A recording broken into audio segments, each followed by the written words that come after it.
तो जैसा कि बच्चों हमने कल की क्लास में पढ़ा था अंकगणित की आधारभूत प्रमेय। अंकगणित की आधारभूत प्रमेय हमें बताती है कि यदि हमारे पास कोई भाज्य संख्या है, मान लेते हैं हमारे पास कोई संख्या क्या है 44, तो 44 संख्या को हम क्या लिख सकते हैं, अभाज्य संख्याओं के गुणनफल के रूप में लिख सकते हैं। जैसे कि हमने इसका आपको करके भी दिखाया था, तो क्या आया था 2 × 11, ये क्या है, इसका 44 का अभाज्य गुणनखंड रूप है। और यह क्या होता है, अंकगणित की प्रमेय के अनुसार अद्वितीय होता है यदि इसके क्रम को ध्यान में ना रखा जाए। क्रम का मतलब 11 इधर लिखने से कोई फर्क ना पड़ेगा ही नहीं, वैसे भी मल्टीप्लाई में 11 इधर रखने से या फर्स्ट नंबर पे रखने से कोई फर्क नहीं पड़ेगा। और यह क्रम क्या होता है, अद्वितीय होता है आधारभूत प्रमेय के अनुसार। अंकगणित की आधारभूत प्रमेय के अनुसार किसी भी भाज्य संख्या को अभाज्य संख्याओं के गुणनफल के रूप में व्यक्त कर सकते हैं, और वह गुणनफल क्या होता है, अद्वितीय हो जाता है यदि उसके क्रम को ध्यान में ना रखा जाए। आज हम लोग अभाज्य गुणनखंड विधि द्वारा, अभाज्य गुणनखंड विधि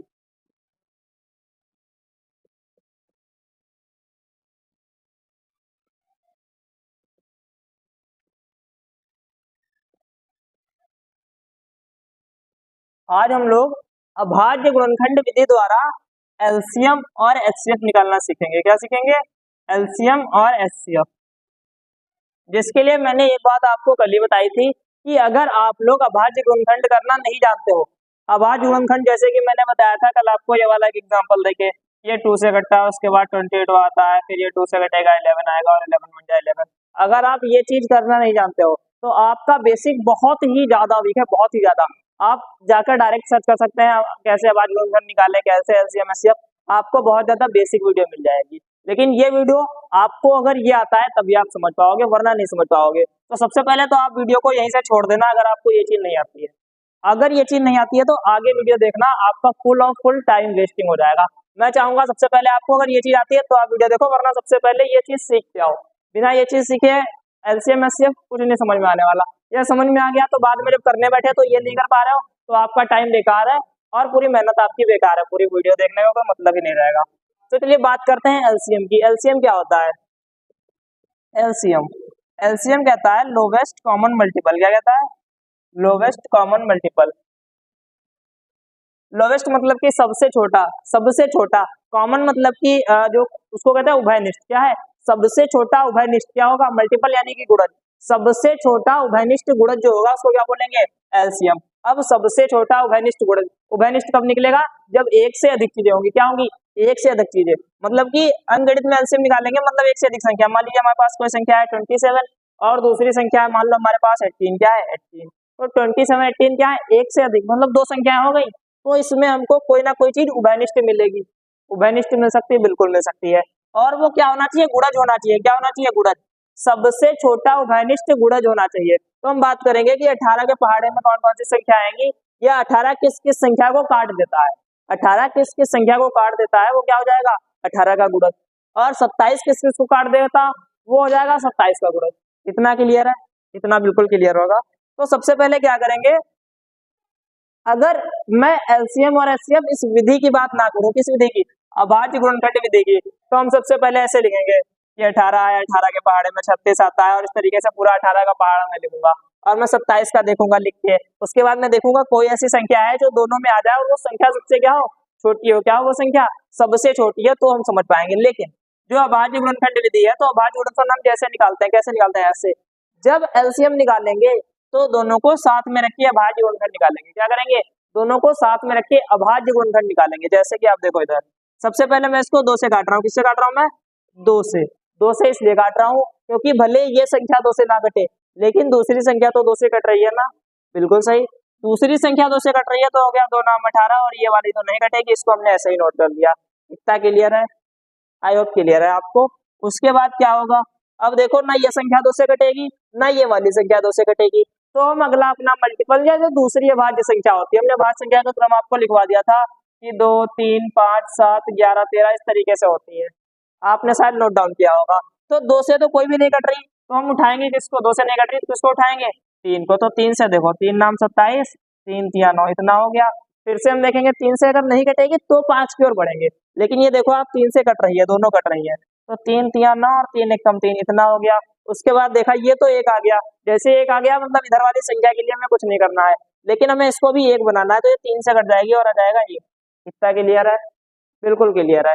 ये अगर चीज मैं पहले ही बता चुका हूँ, अगर आपको ये चीज नहीं क्लियर है तो आप वीडियो को यहीं पर छोड़ दीजिए, क्योंकि मैं आपको ये चीज बिल्कुल एग्जैक्ट समझाने के लिए नहीं आया हूँ। मैं आपको एलसीएम और एचसीएफ बताने वाला हूँ आज की वीडियो में। क्या बताने वाला हूँ? एलसीएम और एचसीएफ और अभाज्य गुणनखंड विधि द्वारा। तो अभाज्य गुणनखंड विधि क्या है?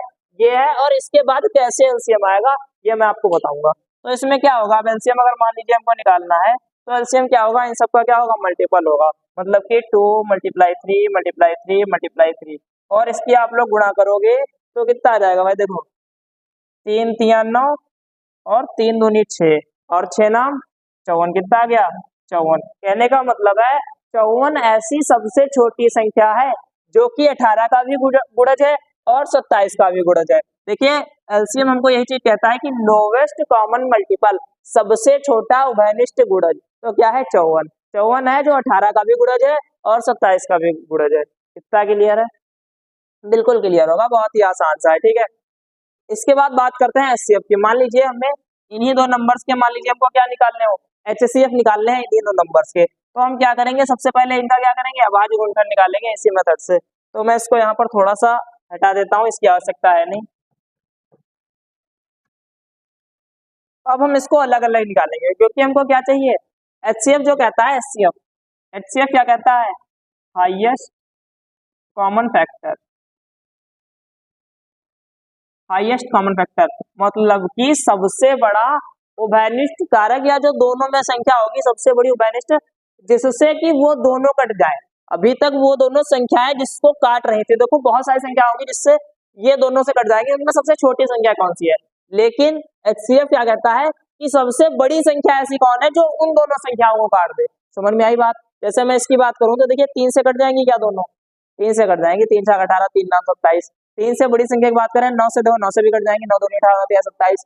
तो एचसीएफ जो होगा वो कहता है हाईएस्ट कॉमन फैक्टर। कहने का मतलब सबसे बड़ी संख्या शायद 9 है जो दोनों को काट दे। समझ में आई बात? 3 है दोनों को काट रही है, लेकिन वो छोटी संख्या है, लेकिन 9 उससे बड़ी संख्या है। हो सकता है 9 से भी कोई बड़ी हो जो इन दोनों को काट दे। चलिए देखते हैं। तो इसके लिए हम लोग क्या करेंगे, 27 के भाज्य गुणनखंड निकालेंगे। तो 3 नाम 27, 3 × 3 = 9 और 3 × 1 = 3, इतना हो जाएगा। उसके बाद हम लोग निकालेंगे 18 का, तो हो जाएगा 2 नाम 18, 3 × 3 = 9 और 3 × 1 = 3, इतना हो जाएगा। इतना क्लियर है? फिर हम इसको लिख लेंगे इस तरीके से, 27 की क्या होगी वैल्यू, 3 × 3 × 3, मतलब 27 के अभाज्य गुणनखंड रूप जो है वो कुछ इस प्रकार से है, और 18 का अभाज्य गुणनखंड रूप जो है वो इस प्रकार से है। तो इसमें देखेंगे कि कौन सी चीज कॉमन है, हाईएस्ट कॉमन फैक्टर। तो एक ये वाला कॉमन है, दूसरा कौन सा, ये वाला कॉमन है। तो इसका जो एचसीएफ आएगा इन्हीं नंबर्स का क्या आ जाएगा, 3 × 3 = कितना आ जाएगा, 9। जो चीज कॉमन होगी उसको हम लोग एक बार निकालेंगे। क्लियर है? आई होप आपको इतना क्लियर है। मतलब मैंने एक एग्जांपल लिया है अभी तक, कौन सा, 27 और 18। हमारे पास कौन से नंबर्स थे, 27 और 18, और इन दो नंबर के लिए हमने देखा एचसीएफ कैसे निकलेगा और एलसीएम कैसे निकलेगा। इतना क्लियर है? बिल्कुल क्लियर होगा। सबसे पहले तो आप लोग इसका एक स्क्रीनशॉट ले लें ताकि मैं आपको आगे का कुछ पढ़ा सकूं। आप लोग स्क्रीनशॉट ले लें इसका। तो बच्चों आपने इसका स्क्रीनशॉट ले लिया होगा, और मैंने यहाँ पर अभाज्य संख्याएं लिखी रहती हैं, ये मैंने नहीं बिगाड़ी है ताकि आपको अगला क्वेश्चन करने में मदद हो। तो मान लो हमारे पास इस बार 3 संख्या, अभी तक हमने 2 संख्याएं थी, तो 2 संख्याओं से भी उभयनिष्ठ मिल सकता था, मतलब कॉमन मिल सकता था, कॉमन मल्टीपल भी मिल सकता था, कॉमन फैक्टर भी मिल सकता था। ठीक है, अब मान लो 3 है तो 3 से भी हमको मिलेगा, 3 से भी हमको कॉमन मल्टीपल, कॉमन फैक्टर कुछ भी मिल सकता है। तो मान लेते हैं हमारे पास 3 संख्याएं कौन कौन सी, मान लीजिए 40 है, 42 और क्या है, 45, क्या है, 45। तो जब हमारे पास 3 संख्या है तो हमें सबसे पहले देखना है कि सबसे छोटा गुणज कौन सा होगा जो तीनों से कट जाए या तीनों संख्याओं को काट दे। समझ में आई बात? सबसे छोटा गुणज, हालांकि ऐसी बहुत संख्या होंगी जो तीनों से कट जाएंगी, लेकिन सबसे छोटी संख्या जो होगी वो क्या होगी, एलसीएम होगी। क्या होगी, एलसीएम। तो देखते हैं इन तीनों को एक साथ लिखते हैं पहले, फिर इसका करते हैं अभाज्य गुणनखंड। क्या करेंगे, अभाज्य गुणनखंड। तो अभाज्य गुणनखंड जब करेंगे तो सबसे पहले ये 2 से कट जाएगी, ये 2 से कट जाएगी, ये 2 से नहीं कटेगी, कोई बात नहीं, 2 संख्या कटेंगे तो मैं 2 से काटूंगा। तो 40 का आधा 20, 42 का आधा कितना 21, और 45 तो कटेगा ही नहीं। उसके बाद देखिए ये 2 से कट जाएगी, ये नहीं कटेगी, ये नहीं कटेगी, कोई बात नहीं, ये कटेगी, तब तक मैं काटूंगा। और इसके बाद 21 है और कितना है 45। उसके बाद क्या है, 2 × 5 = 10 और ये 21 और क्या है 45। तो अब देखते हैं, ठीक है, 2 से तो कोई नहीं कटेगी, 3 से कटेगी क्या, कोई 5 नहीं कटेगी, 21 कट जाएगी, ठीक है भाई। तो 3 से काटेंगे, 5 नहीं कटेगा, तीनों से तो 21 कट जाएगा, ये शायद कट जाएगी क्या, 3 एक कम 3, एक बचेगा, 3 बचे 15, मतलब 15 हाँ 15 से 45 होता है, 3 से पूरी पूरी कट जाएगी, ठीक है। उसके बाद क्या देखेंगे, 3 से फिर से कट रही है क्या, हाँ कट रही है, 15 कट जाएगी, ये दोनों नहीं कटेंगी, तो 3 बचे 15। अब देखेंगे 3 से कोई कट रही है क्या, 3 से कोई नहीं कट रही है, तो हम देखेंगे 5 से, तो 5 से ये कट जाएगी, ये नहीं कटेगी, ये कट जाएगी। अब देखेंगे अब शायद 7 से कट जाएगी, तो कितना आ जाएगा, इस बार सारी संख्याएं क्या हो गई, कट हो गई, और हमको क्या मिल गया, लास्ट पॉइंट क्या मिल गया, 1। तो अब देखते हैं यहाँ पे ये जो चीज आई है, जैसे हम इसका मल्टीप्लाई करेंगे, एलसीएम क्या होगा, एलसीएम इक्वल टू पता क्या होगा आपको, 2 मल्टीप्लाई 2 मल्टीप्लाई 2 मल्टीप्लाई 3, ठीक है 3 बार है, अब 2 बार क्या है 3 है, मतलब 3 मल्टीप्लाई 3 मल्टीप्लाई क्या है 5 मल्टीप्लाई क्या लिखा है, ऐसे है, ऐसे है। कहने का मतलब 2 multiply 2 multiply 2 multiply 3 multiply 3 multiply 5 multiply 7, इतना मैंने इस साइड लिख दिया, इतना। और जैसे हम इसकी मल्टीप्लाई करेंगे, तो मल्टीप्लाई करने की भी कोई आसान सी ट्रिक, देखो ऐसे अगर गुणा करोगे तो दुनिया 4 दुनिया 8 या 24, और 24 दिया, फिर आप देखोगे 72 होता है, फिर 72 पंचे, फिर उसका 7, तो मतलब आपको बहुत ज्यादा टाइम लग जाएगा। मैं बताऊं, अगर 5 और 2 आपको मिल जाए गुणा में, जैसे कि ये मिल रहा है, तो क्या बना देंगे 10, अब बाकी वाली गुणा कर लो आप, तो 5 दूनी 10 बन गए, आप 2 दूनी 4 7 28, और 28 की 9 से गुणा कर लो, किससे कर लो 9 से, समझ में आई बात। तो दूनी 4 7 28 है, ऐसा भी नहीं करना था, दूनी 4 तिया 12, अब 12 तिया 36, तो 36 की 7 से कर लो, एक जीरो लगा दो, क्योंकि 5 दूनी 10, 10 से गुणा करने में एक जीरो लगता है, तो आपको कुछ नहीं करना, देखो तो दूनी 4 तिया 12, 12 तिया 36, 36 के 7 से चलिए गुणा कर लेते हैं, 36 की 7 से 7 छंग 42, 4 जाएगा, 7 तिया 21, 22 23 24, इतना आएगा। तो हमारा आंसर आ जाएगा 242 मल्टीप्लाई क्या है 10 है, तो क्या आएगा 2420, इतना हमारा क्या हो जाएगा एलसीएम। एचसीएफ की अगर बात करें, तो फिर से भाज्य गुणनखंड विधि द्वारा इसको लगाएंगे, तो सबसे पहले 40 का करते हैं, तो पहली बात 20 आएगा, फिर 10 आएगा, फिर 5 आएगा, फिर 5 एक कम 5 आएगा। 42 की अगर बात करें, तो 42 का आएगा 21, फिर आएगा 3 7 21, फिर आएगा 7 एक कम 7। अगर हम 45 की बात करें, तो 2 से नहीं कटेगा, डायरेक्ट 3 से कटेगा, तो आएगा 15, फिर आएगा 15, और उसके बाद आ जाएगा 3 बचे 15, और आएगा 5 एक कम 5। तो अब हम सबको लिख लेते हैं इस प्रकार से कि 40 बराबर क्या आया, 2 मल्टीप्लाई 2 मल्टीप्लाई 2 मल्टीप्लाई 5। 42 बराबर क्या आया, 2 मल्टीप्लाई 3 मल्टीप्लाई 7, और 45 बराबर क्या आया, 3 मल्टीप्लाई 3 मल्टीप्लाई क्या आया 5। तो अब देखते हैं इसमें कॉमन क्या है, तो देखिए अगर 2 इसमें है, 2 इसमें है, 2 इसमें नहीं है, ठीक है कोई बात नहीं। देखते हैं 3 3 तो इसमें नहीं है, लेकिन इन दोनों में है, 5 5, मतलब कोई ऐसी संख्या हमको नहीं मिली जो क्या हो, तीनों में हो।